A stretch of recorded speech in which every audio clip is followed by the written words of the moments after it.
It's my great pleasure today to introduce to you Lisa Flook, who's coming from Madison, Wisconsin, who's a leading scientist at the Center for Investigating Healthy Minds. And she'll be talking to us this morning about research in mindfulness and where it is presently, and also where we hope to go with this research. So thank you all for coming, and here's Lisa. So as Ryan said, I've been doing research at the Center for Investigating Healthy Minds.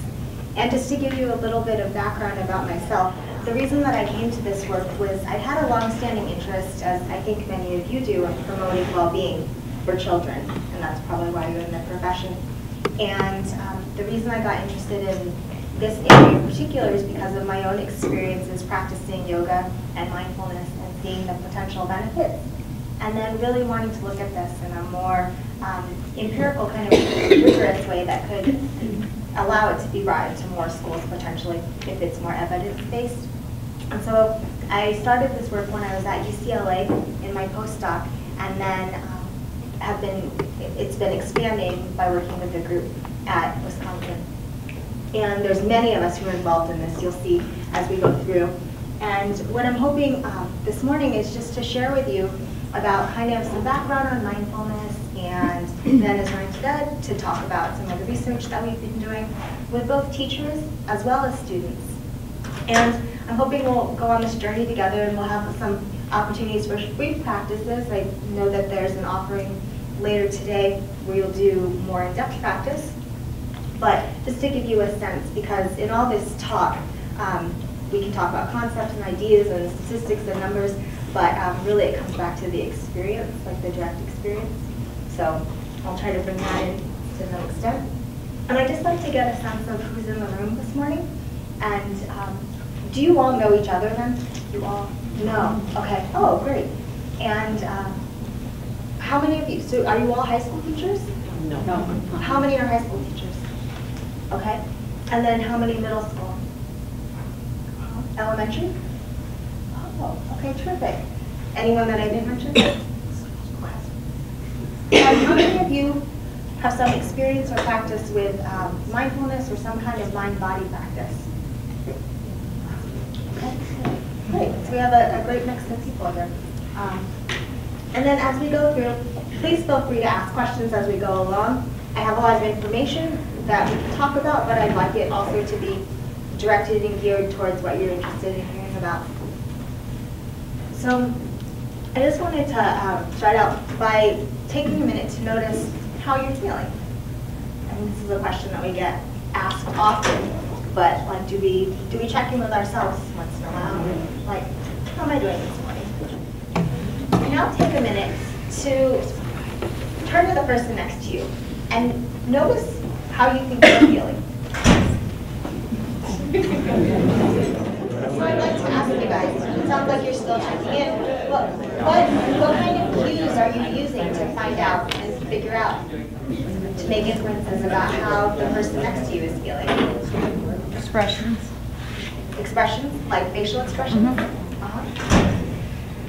Body language. Body language? So some nonverbal cues? It sounded like there was some talking. Was there checking in, asking, how are you doing? Yeah. And so I'm bringing this up because I think that there's so many times like we go through our day and don't necessarily notice how the people around us are feeling. And so it just brings in a wider perspective because we can look at how we're feeling, and we can also look at how other people are feeling. And to do this with the kids that we interact with also. Because we know how kids feel affects how they are in the classroom, how they interact with other kids, and their emotions affect their ability to learn. If they're preoccupied, it's much harder to concentrate and focus in class. And so there's an element of just acknowledging and recognizing what people are bringing into the classroom. And many of us, when we're more able to learn, we're more open and receptive when we feel good. But if we take a minute to reflect on what makes us happy, we get a lot of mixed messages, especially in the culture, through the media, about what constitutes real happiness. And in some ways, the way the educational system is set up, it can really promote chasing after these kinds of so-called ends to happiness, but does it lead to lasting fulfillment and any kind of permanent kind of happiness or well-being if we're pursuing, you know, the next job, the career, the degree. But if you just look at sometimes the messages that are sent, like it can look like, that's what equates to happiness. And so the issue with all those things is, I mean, I think we're well aware, is that they're fleeting. That, you know, it may, there can be a boost in happiness or a feeling of kind of euphoria upon attaining something, especially if it's a goal that you've been working towards, but we quickly see that there is always the next thing and the next thing. And so this leads to what I like this phrase John Kabat-Zinn has talked about, a dis-ease, like a disease, that constant kind of that hedonic cycle of trying to get to the next thing and the next thing.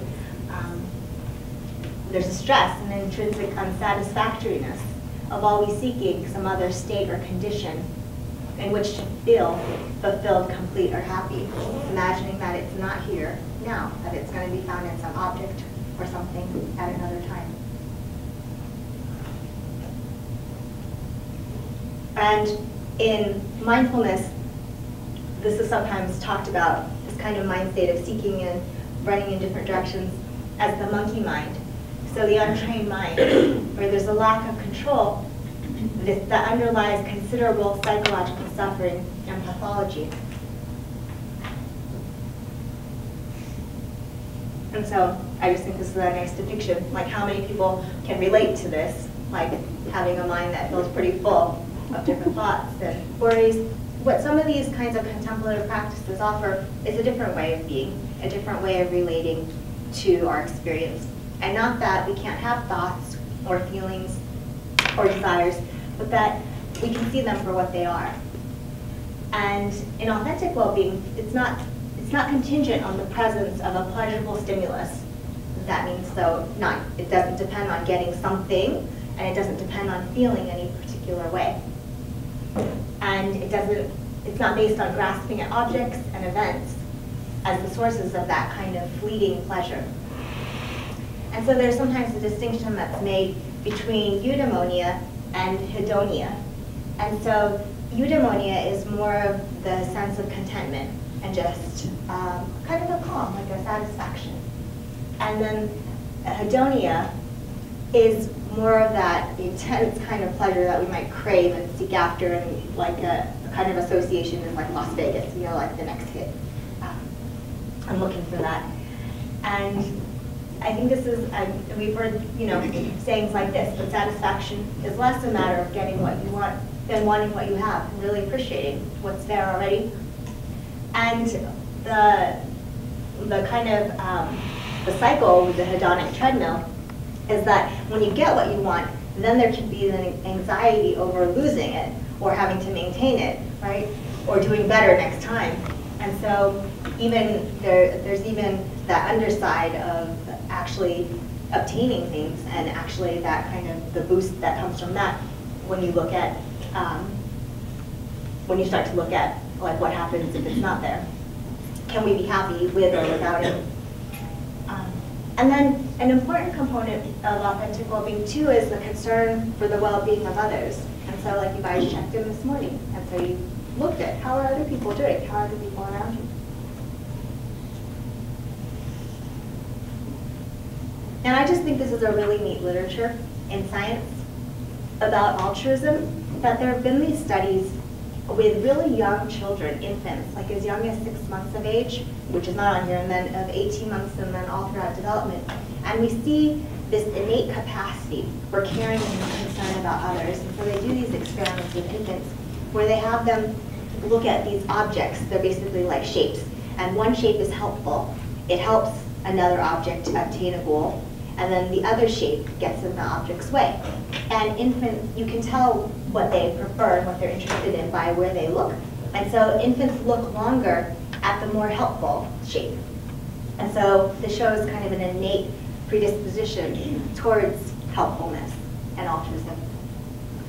And with 18-month-olds, they've done studies where an experimenter like accidentally drops something they're carrying, or is not able to open a door, or get to what they're trying to do. And so the little kids in the room, they'll go and they see, and that they automatically, they just come up and they pick it up without any prompting from the person, but just seeing that someone needs help. And so I think it's just a nice reminder of what's innate in all of us. I mean, we all started out this way. And there's much research showing that it feels good to give, both for the giver and for the recipient. And so they've done these studies where they give people, say, like $20, and they tell one group, go out and you can get anything you want, but you just have to spend it on other people. And then they tell the other group, you can get whatever you want, but it has to be for yourself. And then they bring people back in after they've gone out and done their shopping, and then they ask them how they're feeling. And they find that these people who went out and spent the money on others report much greater satisfaction.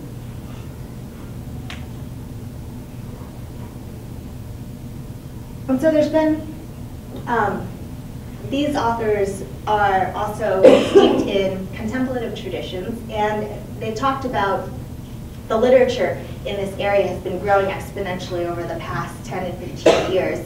And so this points us to kind of a framework for thinking about health and balance, and how skillful mental training can promote that, and the kind of training that we're talking about today in skills of mindfulness and attention. But what also is involved is a cognitive process where it matters, the attention matters, the motivation is important. And so it's not as much that a behavior is necessarily good or bad in and of itself, but what is the intention behind the behavior? And also with attention, that we can voluntarily bring our attention back to a given focus, to a certain kind of object of attention. And cognitively, are we caught up in the past thinking about things that happened before, like rumination? Are we worried about what's going to happen in the future, like anxiety-driven? Or are we here and focused on what's happening now?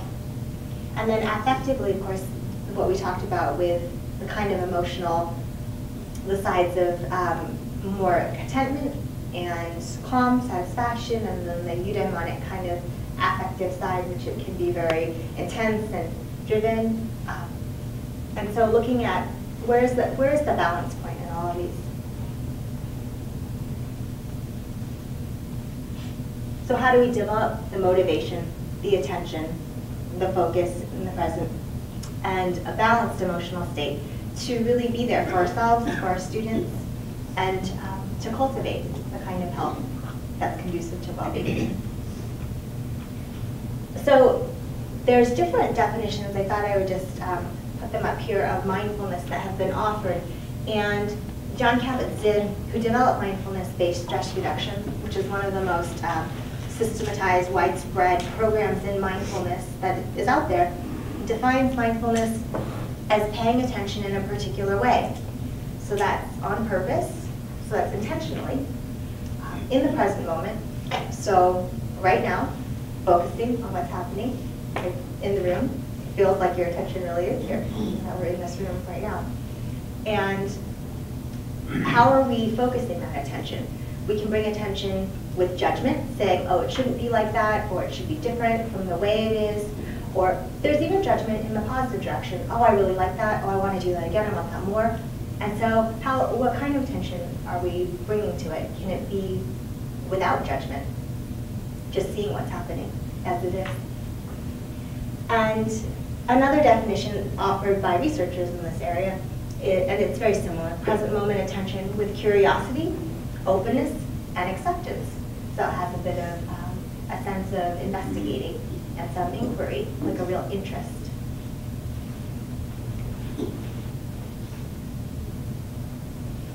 And then When we talk about meditation and mindfulness, there can be different kinds of practices. So focused attention and concentration is one kind of practice, and in this practice often the attention is deliberately brought to a specific object of awareness. So it can be the breath, and that's a common object of awareness, to focus on the breath that goes in and that goes out. And I'll mention a project that's happening at the center that involves this kind of breath awareness. And it's said to develop calm, a kind of calm abiding. And then there's a more open awareness, and that's being receptive to the changing flow of experience. So not just one particular object, but being open to, right now, hearing a light buzz in the background, and then in the next moment, noticing colors, and it's just more fluid, like with experience. And mantra is another type of more focused kind of practice that often involves like a sound chanting a syllable, and it's more of a concentration type of practice. Mindful movement through yoga and Tai Chi are other kinds of practices that are used in MBSR, as is open awareness and focused attention. Mantra is not so much a part of MBSR. And then there's informal practices, which are in daily life. And so it's kind of where the rubber meets the road. And it's what's happening, when you're with your family, in the classroom, and the kids, break out into an argument. I mean, what is the response there? And then what is the quality of attention like in that moment? And so these are all practices, and there's probably a host of other kinds, but I just thought, for an overview, a focused attention. So how many people have practiced this kind of mindfulness or meditation intentionally, focused attention? Okay. And so for some of you, you might be able to relate to this. When we first try, we find that the attention goes everywhere, but we're trying to focus. But with repeated practice, and bringing it back again and again and again and again, we more and more draw it to the object that we're focusing on. That's the intended object of focus. And then with open awareness, the idea is that there's just to be really open to the experience and the process of whatever is happening.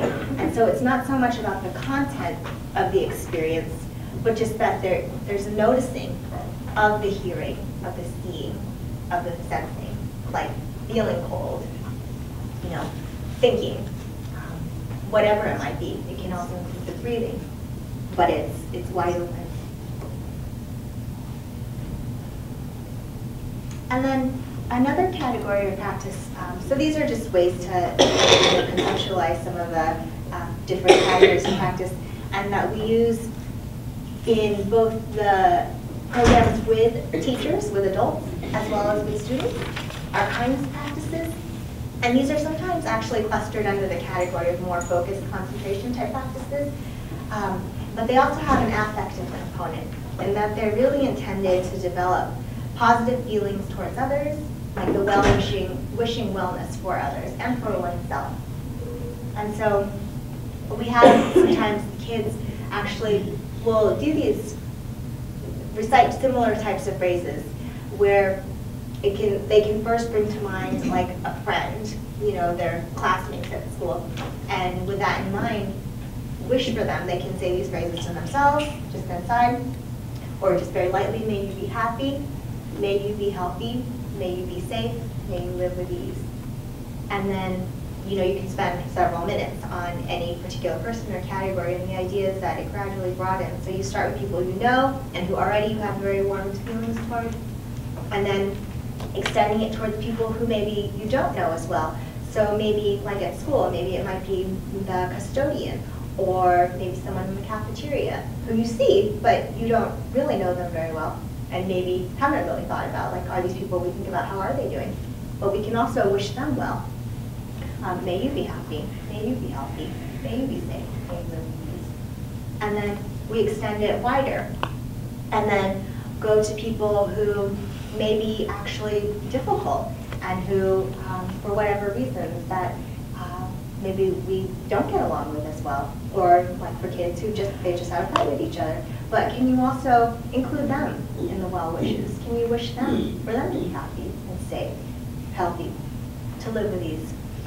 And that, and then it's broadened even more to include the entire school, all animals, all sentient beings, the entire world, and then not to forget oneself. And so that often can be, with adults, a point that can be harder to bring that kindness and caring back to oneself. And so sometimes it's done as one of the later categories. But just to think that it doesn't exclude anyone, that's all I'm said. There's a meditation teacher who is really known for teaching this kind of practice, and she has a wonderful sense of humor, but she talks about this kind of all-inclusivity as like, yeah, I want everyone to be happy except for, you know, just that, no one person, but everyone else. Can we really include everybody? And so mindfulness has been used, I mean, it's become really popularized in the last decade, and there have been all kinds of wonderful applications in clinical settings, and this is just a sampling of some of the kinds of ways it's been used in clinical, to treat clinical conditions. And so with anxiety, to reduce anxiety symptoms, to increase focus, so reduce attention deficit disorder.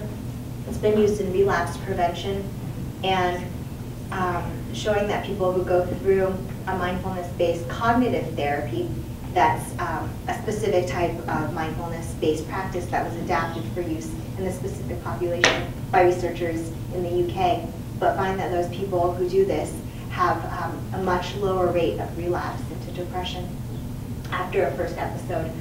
And chronic pain, this is actually how the MBSR program was developed for people and patients with chronic pain who were in the traditional healthcare system and just had been for years suffering and couldn't be relieved through any traditional means. And so this was almost like a last resort.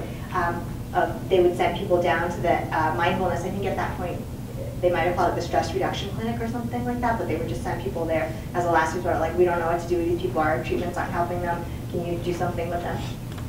This provided some relief in being able to relate differently to their experience of pain.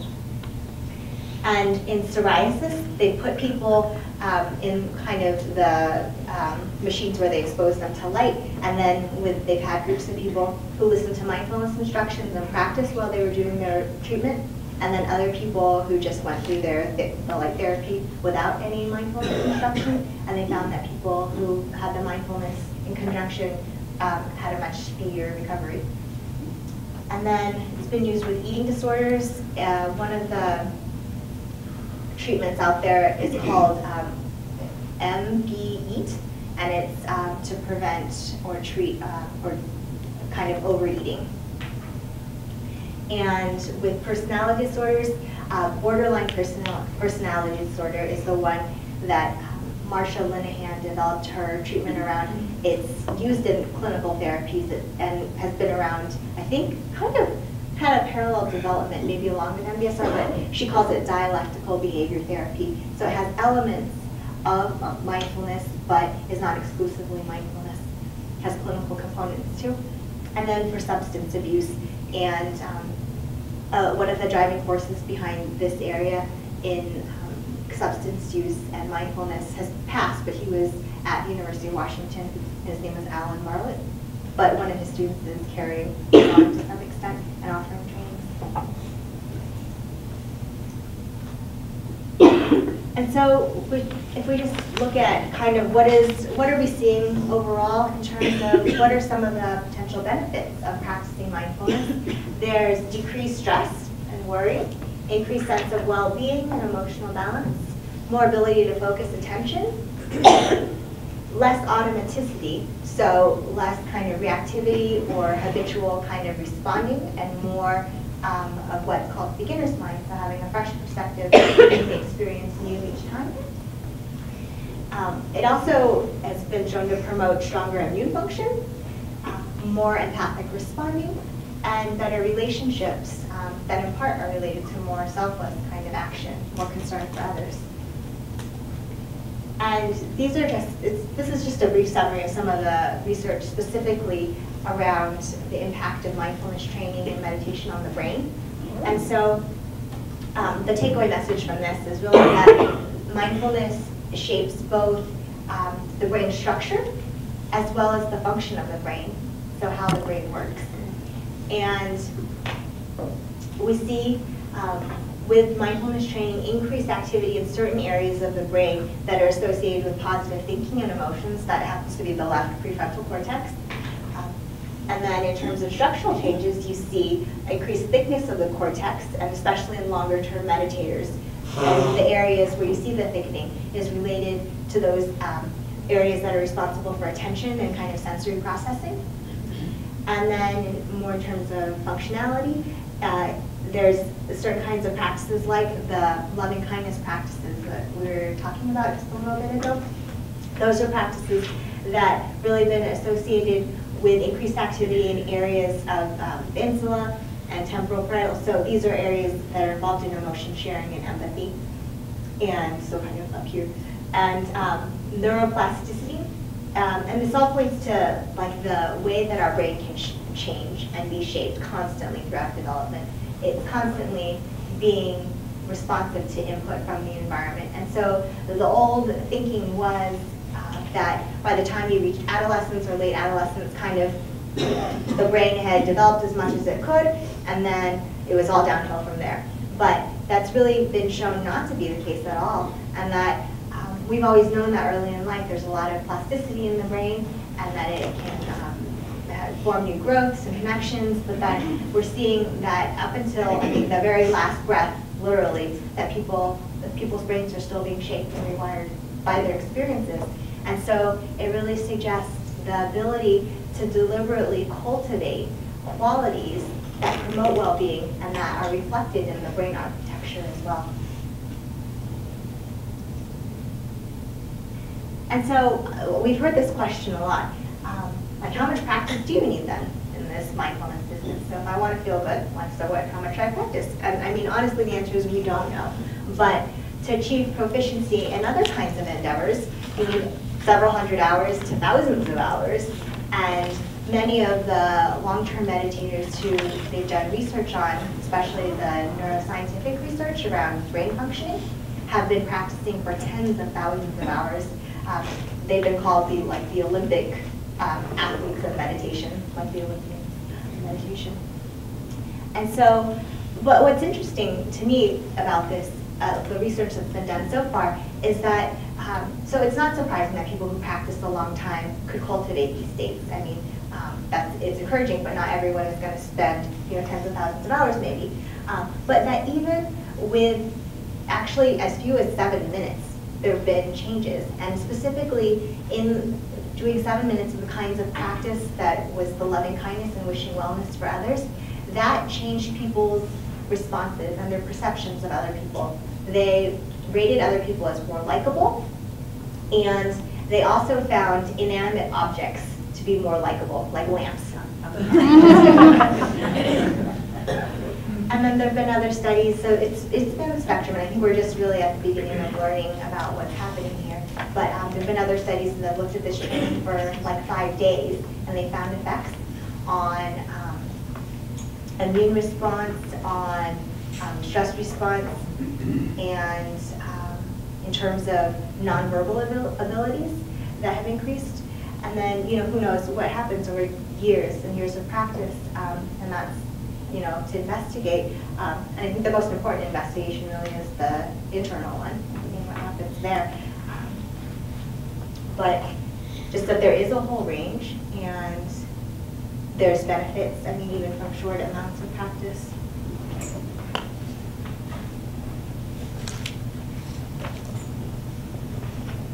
So with mindfulness and research, there have been, most of the research is concentrated on adults, so college students and older. And there's been much less research in the earlier part of life. There's been, a handful of studies around adolescence and, another handful around childhood. With preschool, As of, I mean, right now, I'm not aware of studies that have been published on the preschool population. We're working in this age group right now. But when I recently did a literature review to look at what research was out there in these different age groups, so I just looked from childhood and adolescence, and in the past 10 years, there were only something like 30 studies. So it's very few, and I'll make a point about kind of research, interpreting research, and how we look at research in a little bit. But just to give you a sense of this is all really new and just beginning. But one of the reasons that we think childhood is so important in terms of looking at the impact, the potential impacts of mindfulness in this age range is because there's a lot of research showing how important these kinds of self-regulatory skills of emotion and attention, emotional attention regulation are early in life. And they've done this study where they followed over 1,000 people, this was in New Zealand, from birth until they were 32 years old. And they found when they looked at how much self-regulation they displayed when they were as young as 3 to 5 years old, they found that predicted their outcomes later in life. So in adolescence, those kids with higher self-regulation were less likely to use substances, were less likely to drop out of school, so more likely to graduate, and less likely to become parents as teenagers. And then as adults, these kids, these young children who displayed high levels of self-regulation, once they were adults, they had more financial stability, they were less likely to be convicted of any kind of criminal activity, and they had better health. And so, I mean, it's pretty remarkable. I don't know if any of you have ever seen these videos. I wanted to put one in the slideshow, but I didn't end up sticking it in there. A delay of gratification, kind of how they've done this in research studies where they have a marshmallow test. If you have a chance to Google marshmallow test and look at a video on it, it's really quite entertaining. So it's really sweet. So they put marshmallow in front of a child, and the idea is to see. They tell them, you can have this marshmallow now, or if you wait until I come back, I'm going to go out of the room, and if you wait until I come back, and they don't say how long, you can have 2 marshmallows. And so they see what kids do.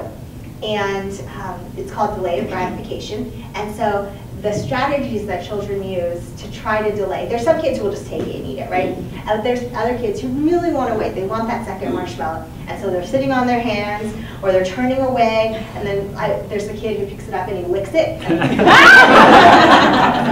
And so it's really, you know, it's like, how do we regulate? But those kids, even at that age, are showing these kinds of skills that predict adult outcomes.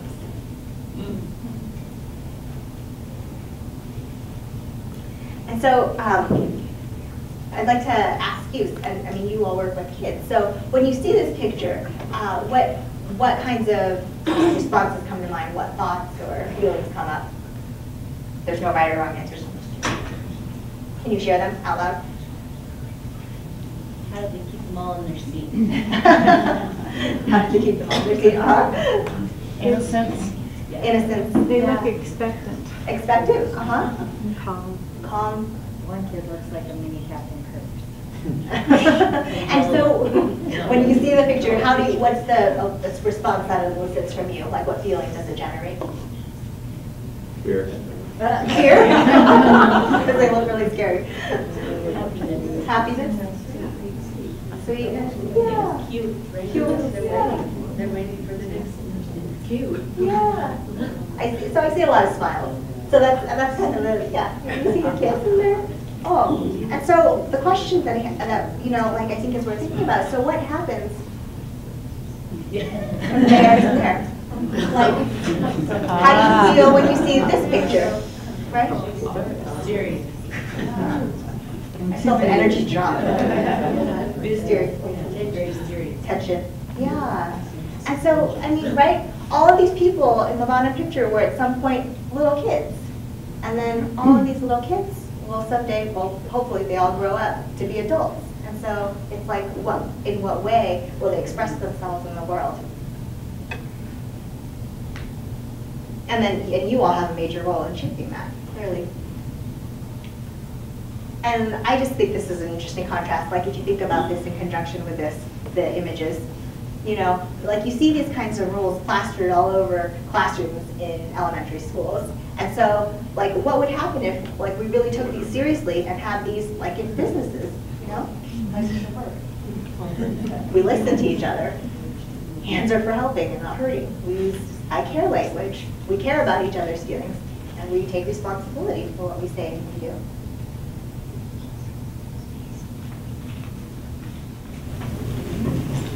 Were there any other questions? I just had a question. You said it taught, you know, help with ADHD and those kind of things. Is there things that we can do with our students that can help them calm down and now? Because, you know, a lot of times we have students who their parents will not medicate them, you know, and that's their problem. And that's her prerogative. But is there things that we can do to help them? Yeah.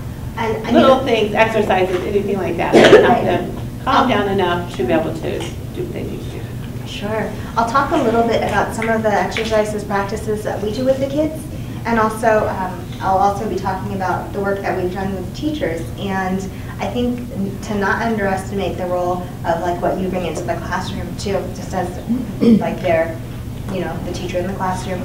And with the practices, there's some very simple practices that can be done, but the person that I work with very closely, Laura Kinger, she really cautions us about, and teachers about using the practices in any kind of disciplinary way. So it can kind of, you can see how it can like move into that. But there's certainly practices that the kids ask for spontaneously. Like even the little ones like to do what's called belly buddy breathing. So it's like breath awareness. And so it would go under that kind of category of concentration practices. And that can be calming. They also really enjoy some of the movement activities. And so even though there's movement, it's not like so much of a rousing kind of movement, but can be more of a regulated kind of movement. So I'll share with you some of the activities that we've done. And there's a bunch of resources on the center website too about books for using mindfulness, like with kids, that I'll put up the website of the center too. So you might want to take a look at some of those. What is that center entitled? Is it The Center for Investigating Healthy Minds. Okay. The website is just investigatinghealthyminds.org, but there's a slide at the end with it on it.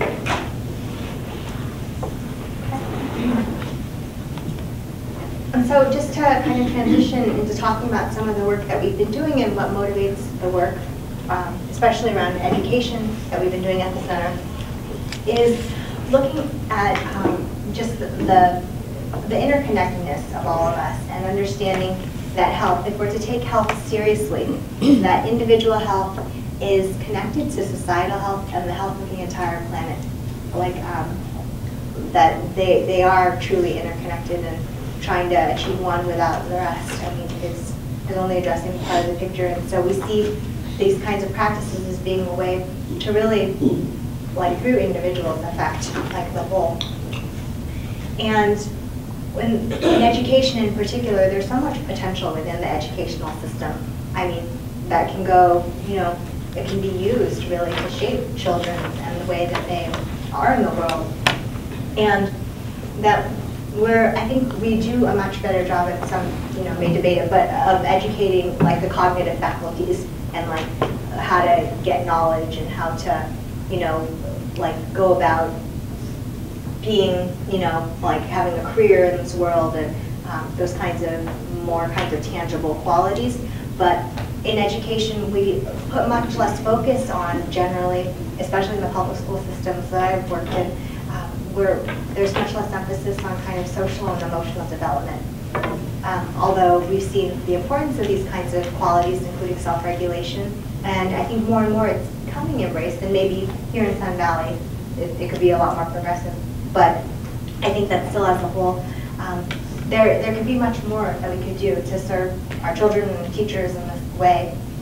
And these could be looked at in a way as kinds of tools to prevent problems from developing, because we know as kids get older, they transition into adolescence. I mean, that's when a lot of kinds of issues surface. And for teachers too, like having this as part of the professional development package, and being able to have skills and different kinds of tools to draw and to work in stressful environments, because we know that there is a lot of stress and pressure on students as well as teachers. And that a lot of times there's like a Band-Aid approach in treating like, the whole list of disorders that was, mindfulness for all these different types of conditions. And that's wonderful that there can be a way to relieve that kind of suffering. But at the same time, like, does it have to get to a point where people are truly suffering until there's something that there's a response to it? Or can we, in some ways, prevent this? And starting early in life. And then we also know that preventing problems from arising is actually much more cost effective than trying to treat something after the fact. And that there's been economists who've looked at this, and they find that the return on investment, I think, is something like 7% by investing early in life, like in that preschool age range. And then you just see the return on investment kind of going down over life. It doesn't mean it's not useful, but it just goes down over life. And so that's thinking about it in a very economical way, but just from like an experiential way too. You think of like an individual, and if it's years that they've been living with depression or anxiety, versus like are there ways that they could have like from early on learned skills that that could save them that kind of suffering for years, for all those years. And that we've talked about how these kinds of early skills in attention and emotion regulation are really important and predictive of outcomes throughout the lifespan. And so what we're looking at is mindfulness-based training to promote skills in self-regulation early in life. And I want to say, so we talk about this in terms of these kinds of like self-regulation and emotion and attention regulation. And so that's one way we look at it, because in part we have measures around these kinds of what we call constructs or concepts, and they're more tractable. But a huge part of this that I don't think we do really measure is just the kind of reflective experience that happens, and like just knowing one's own inner landscape better. And so if I come across as sounding like it's very kind of like a means to an end, that's not what I'm trying to convey, but sometimes in the research it gets boxed in that way. And that looking at, there's been a lot of research on the effectiveness of mindfulness with adults now, but there's still very little with children. And so bringing more of a research base to inform the kinds of practices with kids is one of our goals. And we've focused on working with elementary school teachers, and actually the paper that's mentioned here was just published this past month in a journal called Mind, Brain, and Education. I'll talk a little bit more about the project and some of the findings from the study. And the highlights are teachers reported less burnout, less depression and anxiety, and they were observed to be more effective in their teaching in the classrooms. And it's a pilot study, so it's a smaller group of teachers, but there's a basis for saying like, look, these are really helpful. This can be really helpful for teachers too. And I'll mention a couple other studies of teachers. And then the kindness curriculum that's been developed at this center for 4- and 5-year-olds, and we've been implementing it most recently in the Madison Public Schools in their 4-year-old kindergarten program. And previous to that, we worked in the Head Start program in Madison and at an on-campus preschool. And we've been collecting data from this project as well. So just to give you kind of a primer on research and how we look at different studies, because there's a whole range of types of research that can be done, and they will give you different information. And so one of the kinds of features to look for, and this is just like if you come across any research that you're kind of saying, so what does it really tell me? So one question is, was there a control group involved in the research? So by control group, I mean a group that's compared to the group that went through an intervention. And so like in the mindfulness trainings that we're doing, we have a group that gets the intervention and another group that doesn't get any training. And the reason that becomes important is Because if you just test one group, you say you give them an intervention and you measure them, you don't know for sure that any changes are due to the intervention that you gave or just are part of normal kind of fluctuations or development. And so having a comparison group lets you know that anything that you're seeing, the changes that you're seeing in your intervention group are really likely happening from the intervention and not just random. And that's really, so if you have randomized, so meaning that what can happen is, right, so say I advertise for a study and I say I want all people who want to take a mindfulness course to come sign up. And then I take, 50 people, and then I get another group of people and I say, okay, you're going to be the control people. But like, are they the same group of people? Right. So ideally you'd randomize. You'd take all people and say, who wants to sign up for this mindfulness study? And now all of you, 100 people want to sign up. So I'm going to randomize half of you to the mindfulness and half of you to the control. And then you have greater confidence that they're more alike. I always hear in finding whether research is believable or trustworthy that they say that you need double-blind studies. And is that more in particular to medications, or can you do that a double-blind in this situation? I'm trying to remember clearly what that means. Yes. Yeah. And so the double-blind, so where both the researcher and the participants don't know which condition they've been exposed to. In mindfulness, you're going to know what you're exposed to, but one of the ways that you can try to get at it and not just to kind of disentangle the effects of any kind of bias that one might have, like expectancy bias, is to use more, over here when we talk about multiple methods, more objective measures. So there's been a lot of research that looks at, and I don't want to discount, but what's called self-report. So asking people how they feel, are they more mindful? And it gives you some information, but if that's the only thing you're using, you're not sure, like, are these people just biased? Like, I just spent, 20, 30 hours doing this, so yeah, I think I'm pretty mindful. But then if you use other kinds of measures, like there's objective measures of attention that are computer-based that you can administer, and those are harder to, you can't fake it. Like, it's just based on objective performance. And so when you look at how these different types of measures converge, you have greater confidence that there are effects if you're seeing a pattern across different types of measurement. And then also I want to make the point of having at least 2 time points of testing. And so what can happen sometimes is people, say I give this group of people, they run through an intervention and I measure them at the end. And then you're like, and you can even have 2 groups and you measure them both at the end. But the problem is you don't know where they started. And what can happen is, it can happen different ways, but sometimes if you start out lower, there's more room to improve, and so that can be artificial. So you really want to see that you're measuring these 2 groups at both time points. And that your sample is representative. Like, are you just drawing from, like a small private school, and you're saying, yeah, this works great, but like, how does this really do in the real world? And is the sample representative of like the people in the general population? And it helps if you have a larger sample size. So some of the research that I'm going to talk about is really based on smaller samples, and it's a stage of the research where we're doing what we call pilot studies. So looking at what this is like in a smaller group, and then that would inform a larger trial.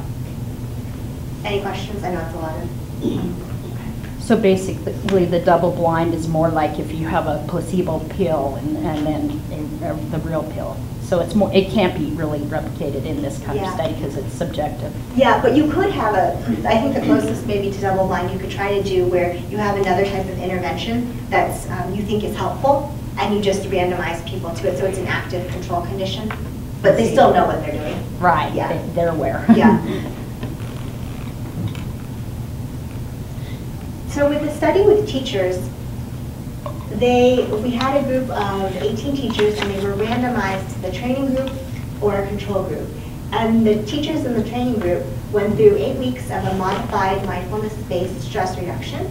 And it was modified to make it was adapted really to be for teachers. And so there were practices that they could do in the classroom.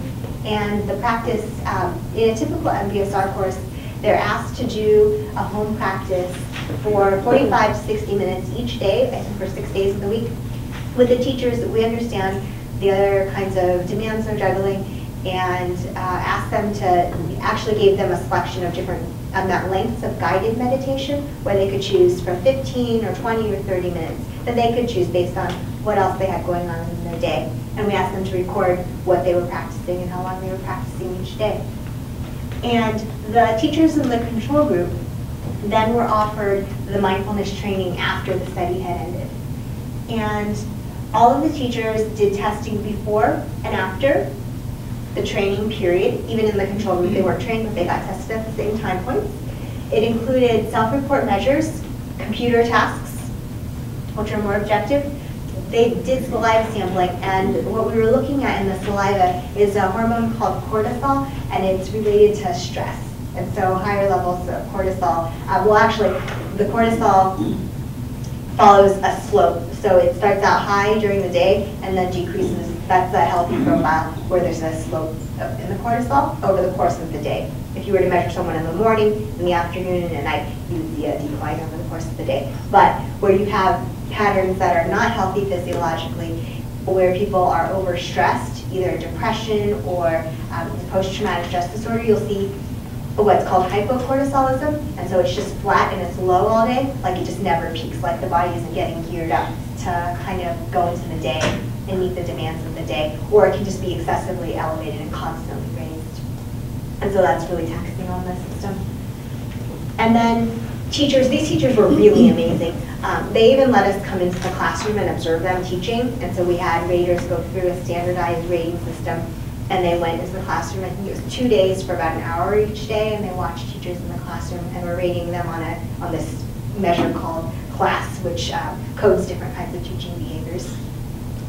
And then, as I mentioned, the teachers recorded their practices in logs, and the paper, this is the paper that gives you more information about the study as a whole. But I'll just talk about some of the findings, and just to let you know that the modified mindfulness-based stress reduction included mindfulness of all the elements of breath, body, feelings, attending to the thoughts, and practices including formal sitting meditation practice, as well as walking practice, so being mindful while walking.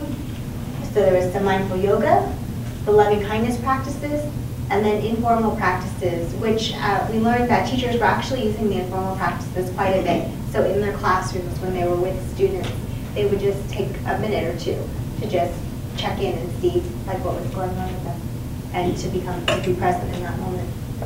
And then guided practices for the teachers.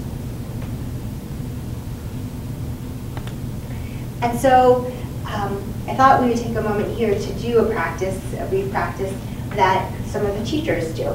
And so you'll just take a comfortable seat in your chair, sit in a comfortable position where your spine is upright and your feet are grounded in a comfortable position.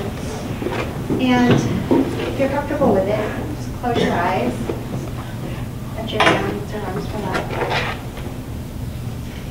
and bring attention to the feet. And notice the soles of your feet.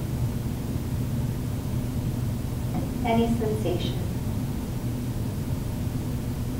If you notice any temperature or pressure, maybe feeling the ground beneath you.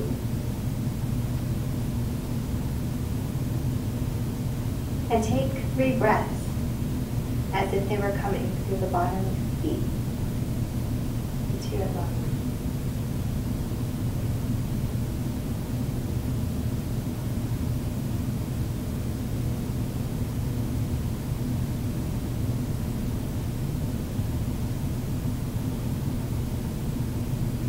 And then bring the attention to the belly. And notice as you breathe in, the movement of the belly, expansion. And as you breathe out, how it falls.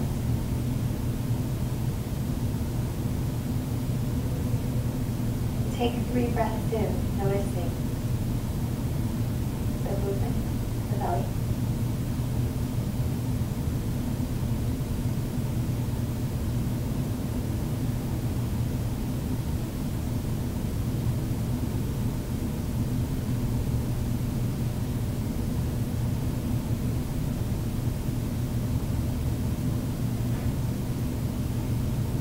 bring your attention up to the jaw and release any tension in the jaw. Let your tongue rest on the bottom of the mouth.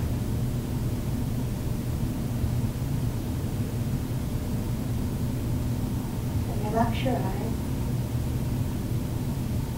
Take 3 breaths here.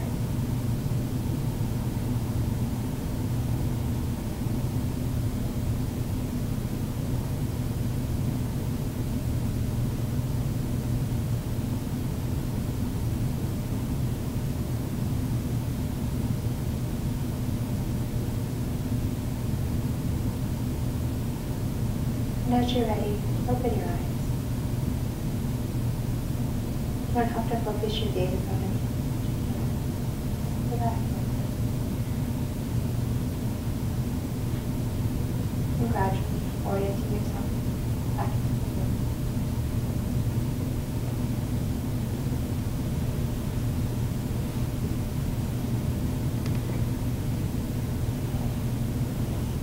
As if you want to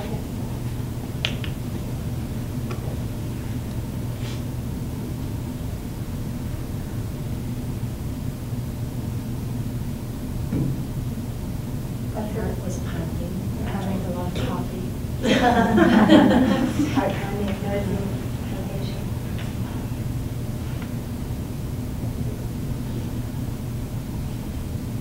What did people notice in their feet?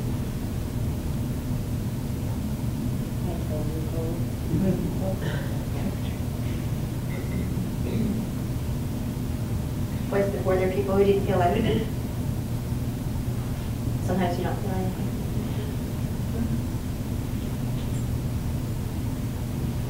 So what is the overall feeling? Can you just check in right now?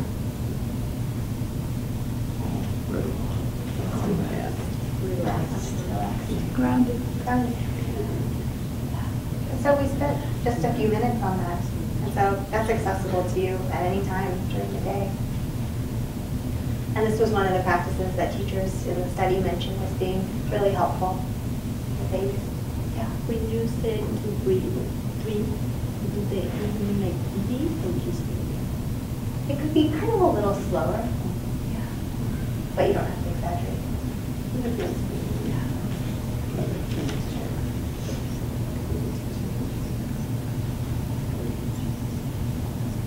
So another kind of practice that was taught with the teachers was the loving kindness practice, and the instructors gave teachers these little cards that had different short phrases on them that they could use and carry around with them, like on their keychain. And so remembering and sending kindness to oneself, for safety, to the children, to all in the environment. And just a reminder of that intention to create this space for oneself and for the students.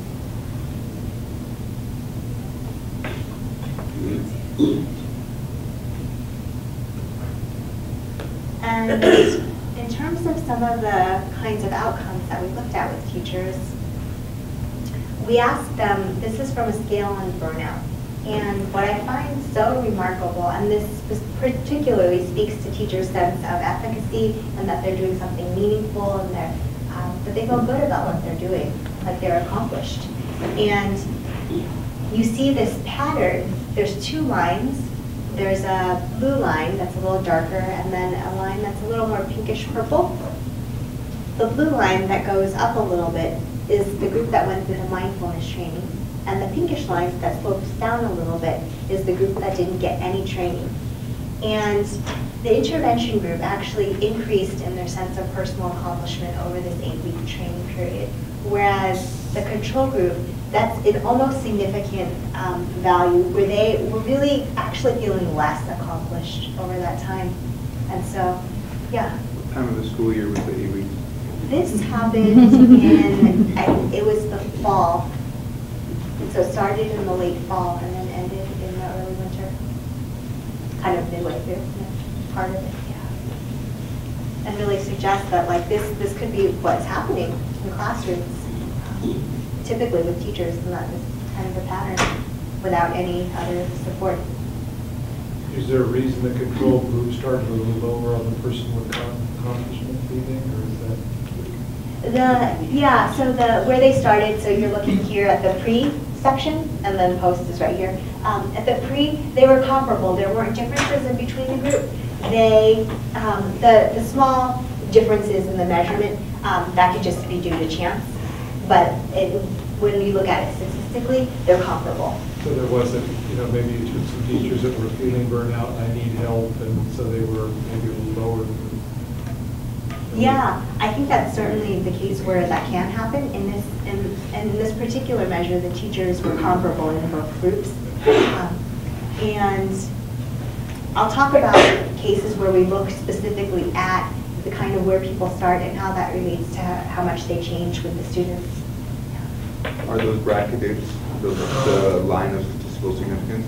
Yeah, thanks for asking. Those brackets, they're called error bars, and so that just tells us, like, within this range, that's where people fall.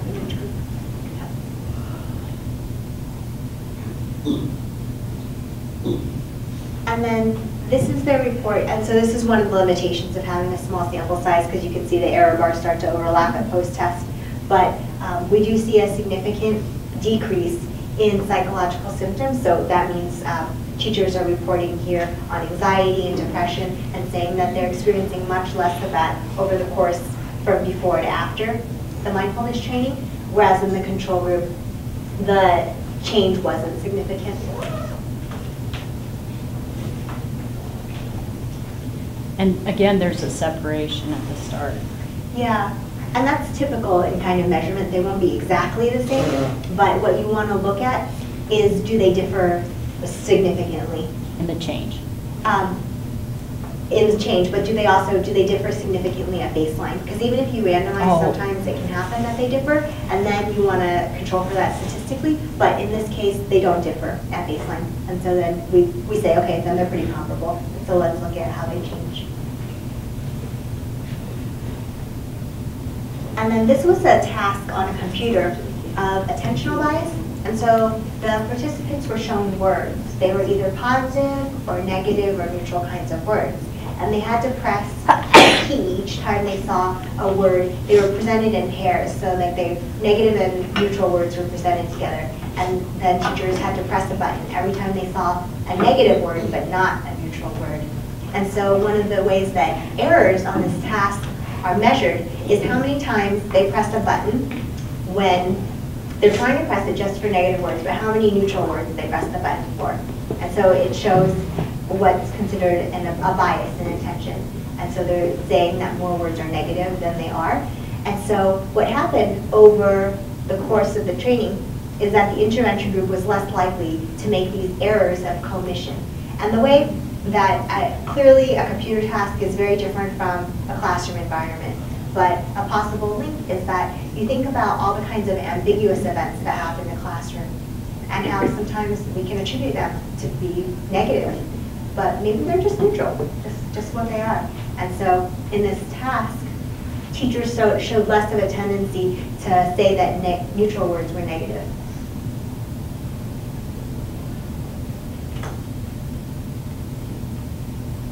And then we also looked at how increases in mindfulness within the mindfulness training group were related to changes in other kinds of outcomes, like psychological symptoms and burnout.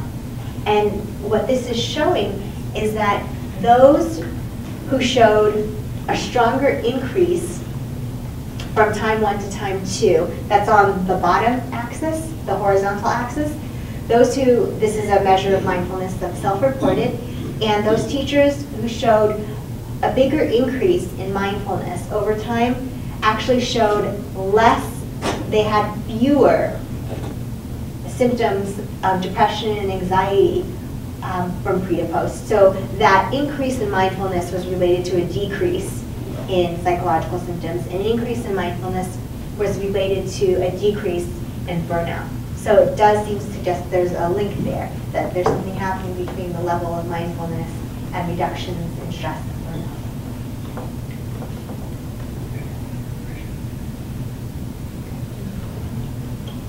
Other questions about this slide? And so there's a lot of data points that we've just looked at, but what they don't show is the human side of this. And that's why I really like talking with teachers and just asking them, you know, to hear about what was the experience like for you as a person. And teachers shared that ways that the class helped them manage different areas of their life more effectively. And so they talk about at school and their reactions to students, anxiety at work, relationships with spouse and family members, so even outside of the school setting, the negative emotions that come up in stressful situations, managing stress, stopping when emotionally heated events occur, just that pause, and having those tools to meet those moments rather than being swept away by them. And similarly, this person said, you know, this class has made me a much better spouse and parent. Thank you. I can listen much better now. And then this is something that we encounter with a lot of the teachers who are hesitant to sign up because they feel like they're committing, you know, 2 hours a week for 8 consecutive weeks. That's a lot of time. But so it's really interesting to see that at the end of this teacher says that, you know, I can honestly say I look forward to every class as a treat to myself. And then the time actually went by very quickly. But I've heard this from many people that like time is actually recovered somehow. This, that sense of rejuvenation. And then just to highlight a couple other studies with teachers. There haven't been a lot of studies with teachers specifically, but they found that similarly reduced stress, burnout, more mindfulness. And in this study, they were able specifically to look at, because they measured this at a third time point, how the increases in mindfulness were the connection between less stress, burnout, and anxiety and depression. So it's similar in concept, but they measured it in a little bit of a different way. But I think it just shows that there's more evidence pointing in this direction of mindfulness and compassion leading to more well-being. And in this other study, this was with 100 and so teachers, they found, the first one was 80 or so, and then from the US and Canada actually, and the second one, they found, again, increased mindfulness, less anxiety and depression, and then observed this hostility in marital interactions was actually from an observational measure, that they had couples come in and interact and talk about a problem in the laboratory, and they found less hostility expressed in those who did the mindfulness training. And they were better able to recognize emotions on an emotion awareness task, and that the amount of practice that they did was associated with lower blood pressure during a social stress test. And so just to give you a kind of description of the way psychologists sometimes try to measure stress and come up with crazy experiments, but there's one, it's called the Trier Social Stress Test. And so basically, you bring a person into a room, you're a participant, and you have a panel of people in like white kind of medical coats sitting, you know, very like looking serious and stern, and the person is supposed to give a speech. And the panel doesn't respond at all, and they just look pretty judgmental, really. And so people's blood pressure, their stress levels can get elevated in this kind of situation. There's a variant of it too where sometimes they'll have people count backwards from like 1,672 by 13. And then they're watching and they're saying, faster please, faster. And so it's pretty stressful. And then you can measure people's heart rate, and then also you can measure cortisol, those kinds of paradigms.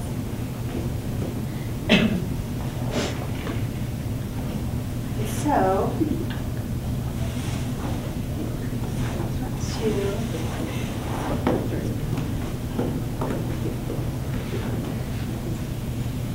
so this is, we're going to transition into talking about the work with preschoolers.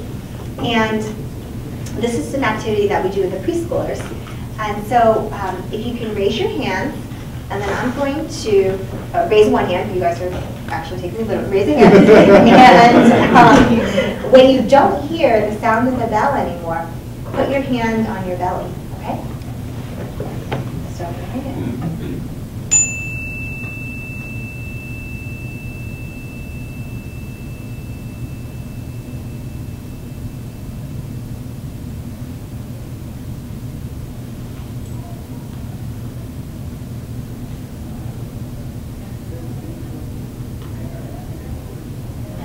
3 belly breaths.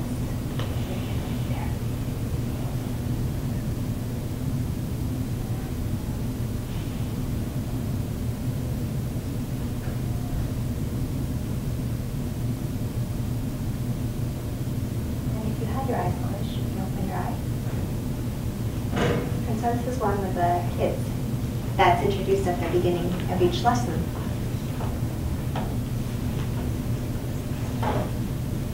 In the preschool projects that we've been doing, we have a group of kids and they're in whole classrooms. So the whole classrooms are either part of the kindness curriculum training or they're a comparison group, a control group that doesn't get any training. But we offer those kids training once in their kindergarten year. It gets kind of logistically challenging to track them and try to offer training, but we try to do that with them. And all the kids across both groups are assessed on a variety of tasks before and after the training. There's computer tasks of attention, behavioral tasks, which I'll describe more, and then we also get teachers to give their impressions of kids' behavior in the classroom. And we do that over the course of the training period for both groups. The kindness curriculum, so this was the curriculum developed by Laura Pinger at the center and in collaboration with others, but Laura really spearheaded the development of it. And just to give you some history of it, we developed the curriculum at one point near the beginning. Laura had a draft of the curriculum and it was 4 weeks long. That was how it was going to be implemented, 12 lessons. And we met with Sharon Salzberg, who I mentioned is the teacher on loving kindness. And after that meeting with her, based on all the comments and suggestions, it was wonderful. The curriculum ended up going to 8 weeks, over 24 lessons. And so it just doubled based on that. But the curriculum includes a lot of different kinds of activities through children's books, music.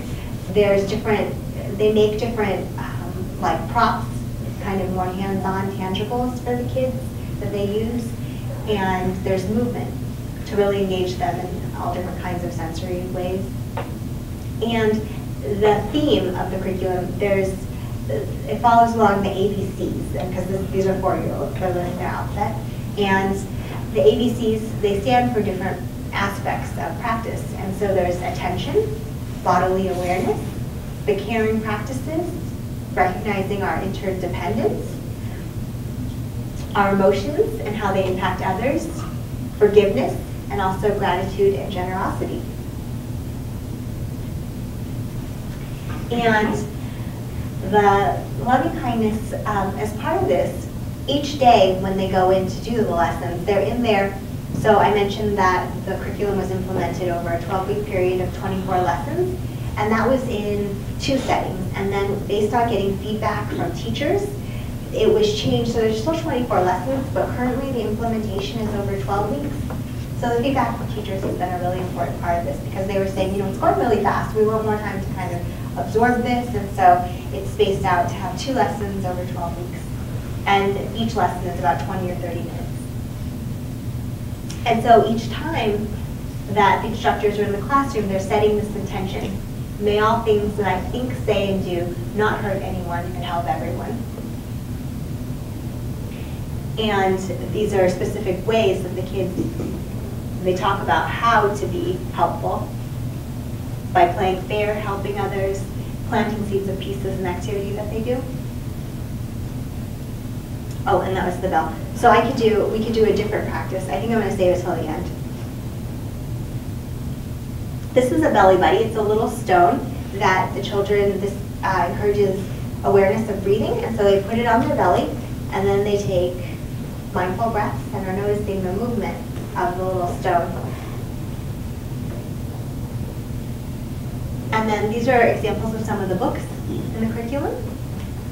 The Smile That Went Around the World, about our interconnectedness, and then about dealing with emotions. There's, I think, 20 or 30 books in the curriculum that are used throughout.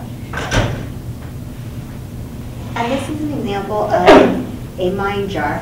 And you'll see this, actually, there's a documentary film that's going to be shown in the last portion, and it uses this mind jar. And it's a metaphor for the way our emotions and our thoughts can get stirred up in the mind. So when you shake it, it's like a snow globe. When you shake it, everything's, bustling and moving around, and you can't see clearly, like you can't see. But if you just let it settle, then it becomes clear again. That's the mind. And these are planting seeds of peace. So these are ways that the kids can be helpful towards each other. And when they are, they exchange these seeds. So when you help someone or give someone a hug, say something nice to someone, and then they give their seeds to the person who they did a nice act for. And so the person who, they can collect their seeds and see how many nice things people have done for them.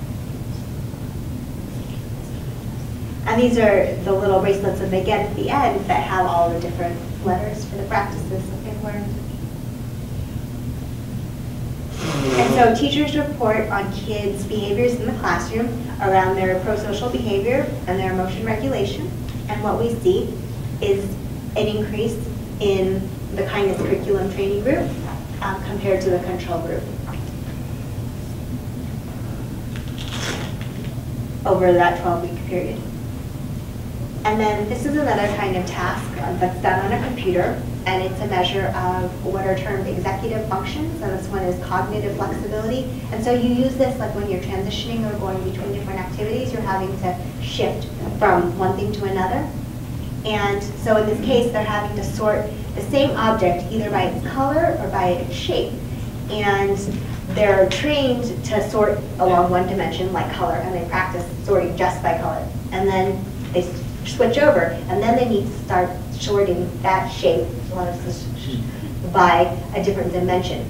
And that can be challenging, that switch over. And so we see how kids do in that switch phase.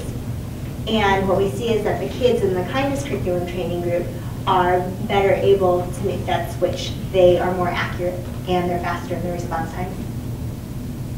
Is there a question? And then, so I mentioned the delay of gratification task. We did a variant of that. So it wasn't with marshmallows in our case, but we had kids choose between one item now or more items later on 9 trials.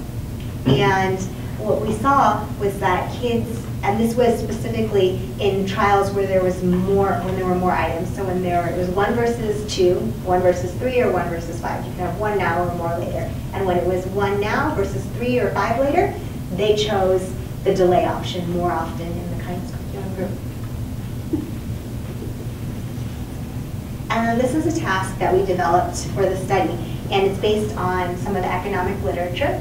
But the idea is that how much do you share your resources with others? And in this case, stickers are a valuable commodity to 4-year-olds. And so we gave them an option, and we did this in 4 separate trials where we gave them 2 envelopes, one representing how many stickers they wanted to keep for themselves, and the other envelope representing how many stickers they wanted to share with another person. And these were the specific other people that they could share with.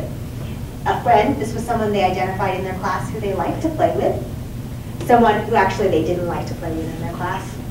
The 3rd picture represents a stranger, and the 4th, a child who's sick, and who is also a stranger, but who has a need. And we asked them how much they wanted to share in these 4 separate trials. And kids would put the stickers in the little envelopes, and what we saw was that from before to after, the kids in the control group actually kept more stickers for themselves. So you could say that they were more selfish or less thinking about the other kids. And the kindness curriculum group kids, they stayed stable, so they shared about the same amount. And in the control group in particular, they shared less with kids who they liked least and the kids who were sick. And again, so the kindness curriculum group is staying pretty stable in the amount that they're sharing. And then again, you know, so we look at data points, but this is just to give you a sense of how the kids are responding and what they're taking from the practices. And so there's a few pictures of these, how I show kindness and care to myself or others. And this little girl talks about using the mind jar when her friend, she wanted her friend to come with her, but her friend was unkind. And then this one, they were using these wands. There's the star listener and the heart wand, speaking from the heart. So when there's a conflict that the kids have, they take these wands with prompting and some guidance from the teachers, and one person, the speaking from the heart wand person, talks about what happened and says how they're feeling, and then the star listener listens and repeats it back, and then they exchange, so they each get to hear each other out. And so this kid talked about, or drew about the ones and how they can feel better. And then this one says, I use the belly buddies and the bell, and talks about the mind jars and the glitter. And if you're still mad, then you shake it again. And this one says, this person says, ouchie. The other person says, are you okay? And this is one with the belly buddies, feeling calm. Yeah. I have a question. Sure. All those pictures that were drawn, you're saying what age group drew those pictures? 4-year-olds. That's not normal pictures for kids that age. These were kids who were in an on-campus preschool. And many of the kids in that, about 30% of the kids had developmental disabilities, but there's a range of abilities in the classrooms. Well, I work in a kindergarten class, and I have a lot of arms coming out of heads. And I'm not kidding. That's one of the things. They don't put the fingers, they don't put the hands on it. Yeah. That's more typical of the kids I work with. Yeah. Or they can't even grab the pencil Yeah. to make the motions. Yeah. I mean, their drawings of themselves don't look that good. Yeah. And that's how they develop. That's how they decide if they're developmentally ready for things. So Yeah. those are high drawings for preschool kids. They're in a small group. It's a university preschool. Yeah. And so just to say that, there's a lot of different questions that we have. This is only the beginning, but we're looking at a lot of different issues of like, so once you teach this, what happens after the study's over? How does it get sustained? Can it be done in other classroom settings? I don't know if I heard you correctly earlier or not before. I think you mentioned that when you had the control group and you had the group you were doing the mindfulness with, after that period, you did the mindfulness training with both. Is that correct? Yeah, so I was trying to say that the control group is offered mindfulness training after all the testing is done. And what I was wondering is, after that point, have you measured again, and are those kids who are receiving the mindfulness training, are they at the same point? Are they catching up, or are they lagging? That's a great question.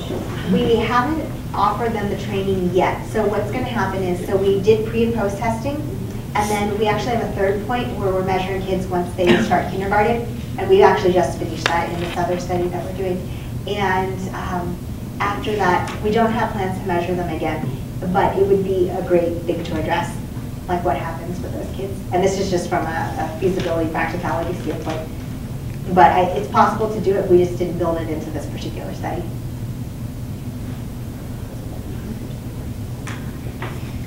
And so, just in case you're interested in hearing, there's other projects going on at the center.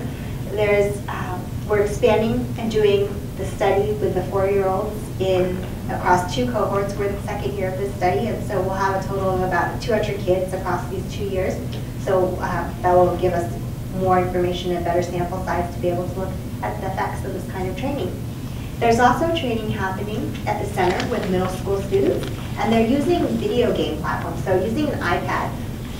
And in collaboration with the Games Learning Society on campus, this is a group that develops video games, so there's a lot of professional developers on this team, and so these games look, like they're the real deal, and they're visually, quite amazing. But one game is around breath awareness, it's called Tenacity, and the other game is around developing pro-social skills, and so especially emotion recognition and opportunities to demonstrate helping behavior. And that game they call Crystals of Kedor.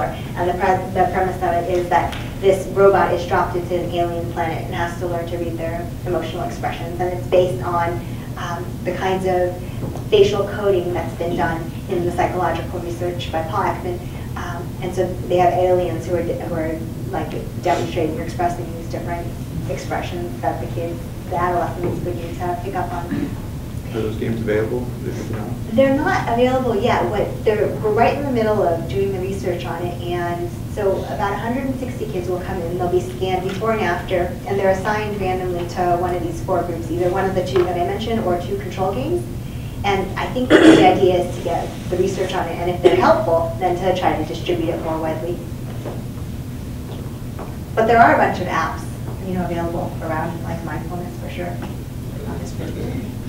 And then there's another study on long-term meditators and also looking at the effects of this mindfulness training in what they call people, naive practitioners, but people who don't have experience and who go through the 8-week training and its effect on sleep, on like stress response through the physiological cortisol system. And they look at a whole different slew of measures and compare it to a training that's tightly controlled and matched to MBSR. That's a health enhancement training. So what it doesn't have is the element of the mindfulness training, but in other ways is very similar. And then there's projects that have been happening with veterans with post-traumatic stress disorder, and you'll see this more in the documentary as well, and using breathing techniques to help some of those symptoms. Oh, was And that that's the on, website. pardon me, was that on PBS, or maybe I'm thinking of, well, yeah, I definitely saw one on PBS about the veterans and PTSD, Oh. but maybe, so it's combined in your film that you're In going to this show film, us? yeah, this film was done by a Danish filmmaker. She came out to Madison for several weeks over, like, Oh, maybe it's the different same time. film. But I don't know, it's being shown in theaters, kind of in local settings, but I don't know that it's been in PBS yet. So- Maybe it was at the library or something, Yeah, I don't it know. was at the library. It was at the library, she just confirmed it, okay. Okay, great. Remind me, what does MBSR stand for? Sure, mindfulness-based stress reduction. Yep. And so there's many people who are involved in this work, and just want to acknowledge all the people at the center who contributed. Our team of 30 undergraduate research assistants who do all the data collection, testing with the kids, all the teachers in the school district, students, administration, and all the funding support for the projects. And then I wanted to ask, so do we have another few minutes, or do you want to move into the documentary? There's one more practice that we could do, or we could go into the documentary. We have time. Yeah, we'll go practice. Okay. So,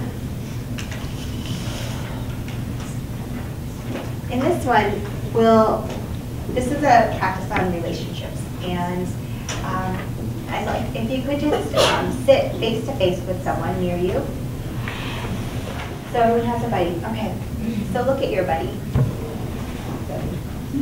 Become aware that there's a person in front of me,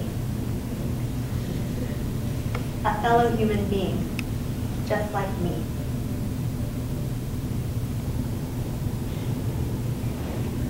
Let us now consider a few things. You can keep looking at your buddy. This person has a body and a mind, just like me. This person has feelings, emotions, and thoughts, just like me. If it's easier to close your eyes and listen, that's totally fine too. But keep your buddy in mind. This person has at some point been sad, disappointed, angry, hurt, or confused, just like me. This person has, in his or her life, experienced physical and emotional pain and suffering, just like me. This person wishes to be free from pain and suffering, just like me. This person wishes to be safe, healthy, and loved, just like me. This person wishes to be happy, just like me. Now let's allow some wishes to arise. I wish for this person to have the strength, resources, and social support to navigate the difficulties in life.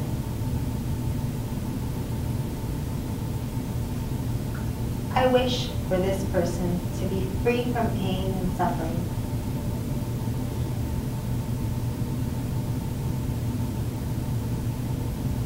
I wish for this person to be happy,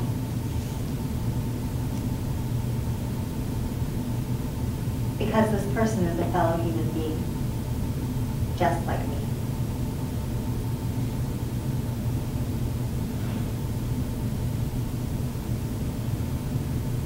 Open your eyes.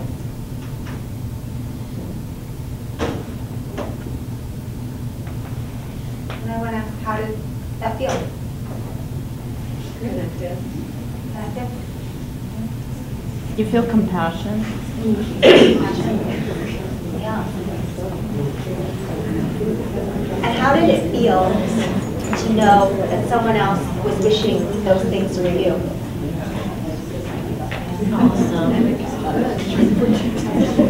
So this activity is from, I just want to give proper credit, from Chad McTen, who's a Google Jolly Good Fellow.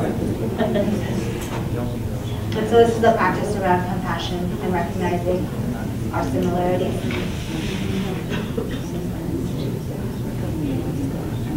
So are there any questions about anything that we've talked about today? Sure.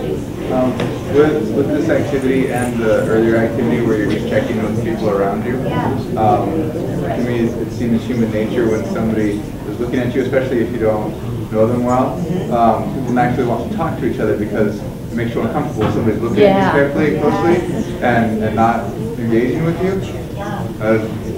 Why? How do you get around that? Interesting.